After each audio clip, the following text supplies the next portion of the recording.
Hello बच्चों, आज हम डिजिटल साक्षरता विद्यार्थी कौशल पुस्तिका का पाठ 9 स्प्राइट की गति नियंत्रित करना पड़ेंगे। रश्मि को बताएं कि यह चित्र किसका है और इसका इस्तेमाल क्यों किया जाता है। तो देखिए, आपने शायद ये देखा होगा, इसे हम पवन चक्की कहते हैं और इसका उपयोग बिजली बनाने में किया जाता है। हवा का इसकी गति पर क्या प्रभाव पड़ता है? तो देखिए, हवा की गति से पवन चक्की चलती है, उसकी जो ये ब्लेड्स है वो घूमने लगती है और टरबाइन चलने से बिजली पैदा हो जाती है। आइए इससे जुड़ा प्रोजेक्ट स्क्रैच जूनियर पर बनाकर देखें। तो देखिए, हमारी स्क्रिप्ट क्या है। समुद्र के तट पर एक पवन चक्की है। ग्रीन फ्लैग पर क्लिक करने पर उसकी पंखुड़ियां घूमना शुरू करती है और लगातार घूमती रहती है। पवन चक्की की गति को घटाया या बढ़ाया जा सकता है। तो देखिए, दी गई स्क्रिप्ट के अनुसार बैकग्राउंड, स्प्राइट व इवेंट के बारे में हमें लिखना है। बैकग्राउंड कहाँ हो रहा है? तो बैकग्राउंड हमारा क्या है? समुद्र का तट। तो समुद्र के तट पर यह हमारी स्क्रिप्ट हो रही है। स्प्राइट कौन कर रहा है? तो देखिए, पवन चक्की कर रही है स्प्राइट। इवेंट क्या हो रहा है? तो पवन चक्की के ब्लेड जो घूम रहे हैं वो इवेंट हो रहा है। प्रोजेक्ट के लिए समुद्र तट का बैकग्राउंड चुने। तो देखिए, सबसे पहले तो हम समुद्र तट के लिए ये सुबह का और शाम का ऐसा कोई सा भी बैकग्राउंड चुन सकते हैं। स्प्राइट, क्या हमारे पास पवन चक्की जैसा कोई स्प्राइट है? तो नहीं है। तो अब हम क्या करें? तो देखिए, हम एक नया स्प्राइट बना सकते हैं। कैसे? तो हाँ, हम बना सकते हैं। अगर आपको याद हो तो हमने लाइन, सर्कल, रेक्टेंगल, ट्रायंगल इनसे स्प्राइट बनाना सीखा था। स्प्राइट बनाने के लिए इन स्टेप्स का पालन करें। ब्लैंक कैरेक्टर पर क्लिक करें। तो देखिए, ये ब्लैंक कैरेक्टर, इस पर हम क्लिक कर देते हैं। उसके बाद पेंट ब्रश के निशान पर क्लिक करें। तो ये जो पेंट ब्रश का निशान है उस पर क्लिक कर दिया। फिर एक गोला बनाएं, 3 त्रिकोण बनाएं। देखिए, बीच में एक गोला ले लिया, उसके आसपास 3 त्रिकोण ले लिए। फिर सिलेक्ट और रोटेट की मदद से पंखियों को व्यवस्थित कर लेंगे और इस पे अपने मनपसंद रंग भर देंगे। इसी प्रकार पवन चक्की के लिए खंबा भी बना लेंगे। तो देखिए, ये एक हमने खंबा ले लिया है और फिर अब डंडी के स्प्राइट पर पंखियों के स्प्राइट को व्यवस्थित कर लेंगे। ये डंडी लेकर उसी पर पंखियों को व्यवस्थित कर लिया है। हमने पंखियों और डंडियों को अलग अलग क्यों बनाया? पूरी पवन चक्की को एक साथ क्यों नहीं बनाया? क्योंकि घूमने की गतिविधि केवल पंखियां ही करेगी और डंडी स्थिर रहेगी। यदि हम पूरी पवन चक्की को एक साथ बनाकर कोड करेंगे तो पूरी ही पवन चक्की घूमने लगेगी। इवेंट्स, अब इसका एल्गोरिदम बनाकर देखते हैं। तो देखिए, गतिविधि क्या है? स्क्रिप्ट को शुरू करने का निर्देश देना। तो देखिए, क्या आप बता सकते हैं खाली बॉक्स में पवन चक्की का कौन सा चरण लिखा जाएगा? तो देखिए, हम हमेशा स्टार्ट ऑन ग्रीन फ्लैग से स्टार्ट करते हैं ना, तो यहाँ फर्स्ट चरण होगा स्टार्ट ऑन ग्रीन फ्लैग, तो यही लिखा जाएगा। फिर पवन चक्की की गति धीमे, मध्यम या तेज में बदलना और फिर पवन चक्की का घूमते रहना। तो देखिए, प्रोजेक्ट की शुरुआत में क्या हुआ? तो हमने स्टार्ट ऑन ग्रीन फ्लैग लिया। उसके बाद क्या हुआ? पवन चक्की की गति को सेट किया गया कि धीमे लेना है, कि मध्यम लेना है, कि तेज लेना है। और उसके बाद प्रोजेक्ट का अंत कैसे हुआ? तो पवन चक्की घूमती ही रही, वो रुकी नहीं, ऐसे प्रोजेक्ट का अंत हुआ।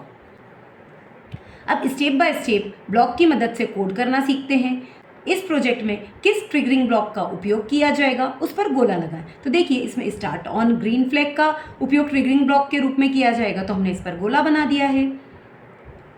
इस प्रोजेक्ट में ग्रीन फ्लैग को क्लिक करने से पवन चक्की शुरू हो रही है। इसके लिए start on green flag block से कोडिंग शुरू करें। पंखियों को बाएं या दाएं घुमाने के लिए टर्न लेफ्ट या टर्न राइट ब्लॉक का उपयोग करें। जैसे ये है टर्न राइट और ये है टर्न लेफ्ट ब्लॉक।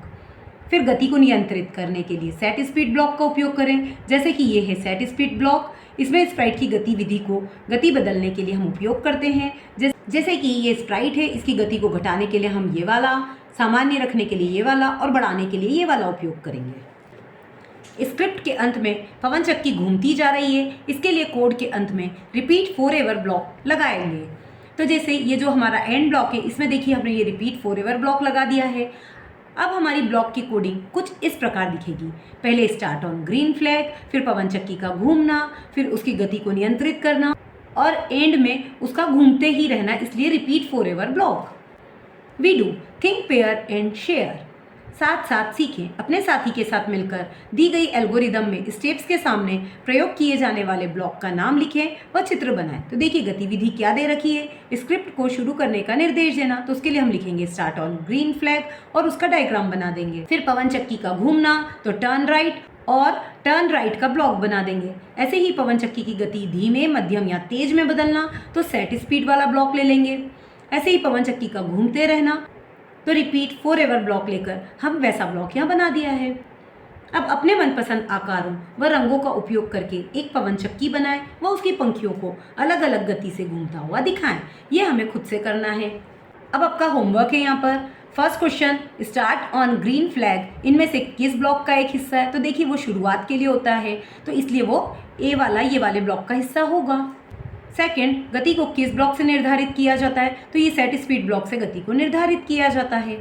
थर्ड, इनमें से कौन सा कोड का सेट चिकन को बिल्ली से भी तेज चलता हुआ दिखाने में मदद करेगा? तो देखिए जो सेट स्पीड वाला ब्लॉक होता है उसमें जहाँ तेज दौड़ता हुआ दिख रहा है वही तेज दौड़ाने में मदद करेगा। यहाँ तो ये खड़ा है, यहाँ धीमे चल रहा है और यहाँ पर तेज दौड़ रहा है, तो मतलब हमारा आंसर होगा सी वाला। फोर्थ, पवन चक्की को घड़ी की उल्टी दिशा में घुमाने के लिए किस ब्लॉक का उपयोग करेंगे? तो देखिए उल्टी दिशा में घुमाना इसलिए हम उल्टी तरफ घूमते हुए ब्लॉक का उपयोग करेंगे। फिफ्थ, अगर हम पवन चक्की प्रोजेक्ट में रिपीट फॉरएवर ब्लॉक की जगह एंड ब्लॉक का इस्तेमाल करते तो क्या होता? तो देखिए अगर हम पवन चक्की प्रोजेक्ट में रिपीट फॉरएवर ब्लॉक की जगह एंड ब्लॉक का इस्तेमाल करते तो पवन चक्की एक बार घूमकर रुक जाती। अब नीचे बाईं ओर कुछ घड़ियां बनी हुई हैं जिनके साथ टर्न लेफ्ट और राइट ब्लॉक दिए गए हैं। साथ ही दाईं ओर भी कुछ घड़ियां बनी हुई हैं। आपको अनुमान लगाना है कि बाईं ओर वाली घड़ियों पर दिए गए टर्न ब्लॉक लगाने पर उनकी सुइयां किस और कितनी ज़्यादा घूमेगी, और उस अनुसार दाईं तरफ की घड़ियों में भी दिए गए वही सही विकल्प से मिलाना है। तो देखिए ये हमारा जो कांटा है घड़ी का वो 3 पर है और इसमें उल्टी दिशा में 9 का साइन दे रखा है, मतलब उल्टी दिशा में 9 ब्लॉक हमको पीछे जाना है। तो देखिए 1 2 3 4 5 6 7 8 9, अगर हम 9 बार पीछे जाते तो हम कहाँ आ जाएंगे? 6 पर। तो ऐसे ही हमको मिलाकर दे रखा है, उसी प्रकार से हमें आगे के भी करना है। जैसे कि यहाँ पर कांटा 6 पर है और आगे की तरफ 7 नंबर दे रखे हैं, मतलब इसके आगे हमें 7 नंबर चलना है, तो हम 1 पर आ जाएंगे। फिर यहाँ पर कांटा 12 पर दे रखा है और पीछे की तरफ 12 का साइन दे रखा है, तो मतलब हम जब घूम के 12 नंबर घूम के आएंगे तो हम फिर से 12 पर आ जाएंगे। फिर हमें कांटा 7 पर दे रखा है और आगे की तरफ 4 दे रखा है, तो हम आगे की तरफ 4 बार घूमेंगे, 1 2 3 4, और हम 11 पर पहुंच जाएंगे। तो देखिए हम 11 पर पहुंच गए। ऐसे ही ये हमें दे रखा है एक और ब्लॉक जिसमें पीछे की तरफ 10 बार घूमना है। तो देखिए ये 2 पर दे रखा है, तो इसको पीछे की तरफ अगर हम 10 बार घूमते हैं तो हम 4 पर आ जाएंगे। ऐसे करके हमने इसको मिला दिया है। जैसा कि आपने देखा कि हम स्प्राइट को घुमाने के लिए टर्न ब्लॉक का उपयोग करते हैं, तब वह अपनी स्थिति से किसी निश्चित कोण में घूम जाता है। यह कोण हमेशा 30 डिग्री का होता है। तो ये जो घड़ी के एक नंबर से दूसरे नंबर तक हम जाते हैं तो वह कोण होता है 30 डिग्री का। तो जैसे जैसे हम टर्न ब्लॉक की संख्या बढ़ाते जाते हैं वैसे वैसे स्प्राइट के कोण में 30 डिग्री बढ़ते जाते हैं, जैसे कि निम्न दर्शाए चित्र में दिया गया है। अगर ये 0 है तो ये 0 डिग्री होगा और 12 है तो 360 डिग्री होगा। तो अगर हम 12 घूमते हैं मतलब हम पूरा चक्रा लगा लेते हैं 360 डिग्री का। ऐसे ही अगर हम एक बार घूमते हैं आगे तो 30 डिग्री घूमते हैं, ये देखिए 30 डिग्री हमें दिखा रखा है। और ऐसे ही 2 बार आगे बढ़ते हैं मतलब 60 डिग्री चलते हैं, तो देखिए 60 डिग्री का कोण बन रहा है।